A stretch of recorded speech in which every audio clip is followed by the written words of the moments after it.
انہوں نے یہ بات آج اسلام آباد میں اسلامی ترقیاتی بینک کے صدر ڈاکٹر بندر حجر کے ہمراہ میپنگ پاکستان ریسورس سینٹرز کے بارے میں آن لائن رپورٹ کے اجرا کے دوران گفتگو کرتے ہوئے کہی۔ وفاقی وزیر نے کہا کہ میپنگ پاکستان ریسورس سینٹرز کے بارے میں رپورٹ کی تیاری ایک اہم سنگ میل ہے، جس کا مقصد معیشت کے 15,000 سے زائد خاندانوں کے لیے 18 کروڑ 50 لاکھ روپے جاری کیے ہیں۔ ادارے کے ترجمان کے مطابق یہ رقم اندراج شدہ خاندانوں میں سم پیغامات کے ذریعے 2 دن کے اندر تقسیم کی جائے گی۔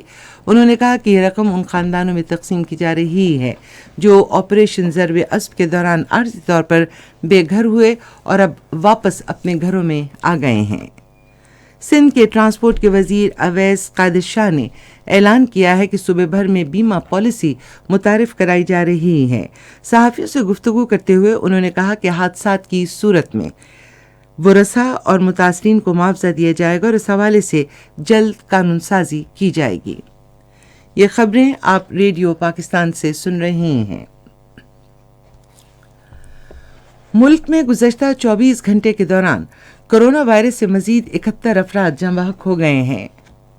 کرونا وائرس سے مزید 71 افراد جاں بحق ہوئے اور تازہ ترین اعداد و شمار کے مطابق 40,090 افراد کے کرونا ٹیسٹ کیے گئے، جس میں 2,545 افراد میں وائرس کی تشخیص ہوئی۔ ملک میں 42,851 افراد زیر علاج ہیں، جبکہ وائرس سے متاثرہ 3,96,591 مریض صحت یاب ہوئے ہیں۔ اقوام متحدہ کی جنرل اسمبلی نے پاکستان کی سرپرستی میں پیش کی گئی ایک قرارداد کی متفقہ طور پر منظوری دی ہے جو نوآبادیاتی، بیرونی اور غیر ملکیوں کے قبضے سے متاثرہ افراد کو حق خود ارادیت دینے سے متعلق ہے۔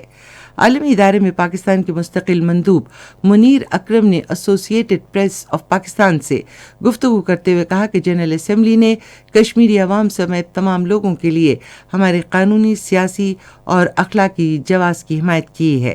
انہوں نے کہا کہ 71 ممالک کے تعاون سے پیش کی گئی قرارداد میں قابض ملکوں پر زور دیا گیا ہے کہ فوری طور پر فوجی مداخلت اور دوسرے ملکوں اور علاقوں پر قبضہ ختم کریں۔ سینئر صحافی طارق محمود ملک کرونا وائرس کے باعث انتقال کر گئے۔ وزیر خارجہ شاہ محمود قریشی، اطلاعات و نشریات کے وزیر سینیٹر شبلی فراز اور دفتر خارجہ کے ترجمان زاہد حفیظ چودھری سمیت متعدد سیاستدانوں نے سینئر صحافی کی وفات پر گہرے دکھ کا اظہار کیا ہے۔ انہوں نے کہا کہ طارق محمود کی وفات ذرائع ابلاغ اور صحافتی برادری کا ناقابل تلافی نقصان ہے۔ جموں اینڈ کشمیر پیپلز ایسوسی ایشن کے چیئرمین عاقب وانی نے بھارت کے غیر قانونی زیر قبضہ جموں کشمیر میں فوجی کالونیوں کے قیام کے لیے بھارت کی جانب سے زمین کی نشاندہی کرنے پر گہری تشویش ظاہر کی ہے۔ جموں سے جاری ایک بیان میں انہوں نے کہا کہ قابض انتظامیہ نے سابق بھارتی فوجیوں کی کالونی کے قیام کے لیے بٹگام میں 200 کنال اراضی کی نشاندہی کی ہے۔ انہوں نے کہا کہ مودی کی سربراہی میں بھارتیہ جنتا پارٹی کی حکومت کی جانب سے فوجی کالونیوں کے حوالے سے گھناؤنی سازش کا مقصد بھارت کے غیر قانونی زیر قبضہ جموں کشمیر میں مسلمان اکثریتی آبادی کا تناسب تبدیل کرنا ہے۔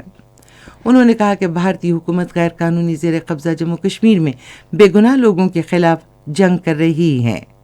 انہوں نے دنیا سے اپیل کی کہ وہ نریندر مودی کی زیر قیادت بھارت کی فسطائی حکومت کے مذموم عزائم اور گھناؤنی سازشوں کا نوٹس لیں۔ ادھر بھارت میں اپنی ریاستی دہشت گردی کی تازہ کارروائی میں آج ضلع اسلام آباد میں ایک نوجوان کو شدید زخمی کر دیا۔ پاکستان کرکٹ بورڈ نے نیوزی لینڈ کے خلاف T20 سیریز کے لیے 17 رکنی ٹیم کا اعلان کیا ہے۔ شاداب خان ٹیم کی قیادت کریں گے کیونکہ زخمی ہونے کے باعث بابر اعظم کو T20 سیریز کے لیے ٹیم میں شامل نہیں کیا گیا۔ موسم محکمہ موسمیات کی پیشگوئی کے مطابق آئندہ 12 گھنٹے کے دوران ملک کے بیشتر علاقوں میں موسم سرد اور خشک، جبکہ شمالی علاقوں اور شمالی بلوچستان میں انتہائی سرد رہے گا۔ تاہم پنجاب کے میدانی علاقوں اور بالائی سندھ میں رات کے اوقات میں دھند چھائے رہنے کا امکان ہے۔ آج ریکارڈ کیا گیا بعض شہروں کا درجہ حرارت: اسلام آباد اور Peshawar 17 degree centigrade, Lahore 14، Muzaffarabad 13، Karachi 21، Rawalakot 10، Quetta اور مری 8 اور گلگت 9 ڈگری سینٹی گریڈ۔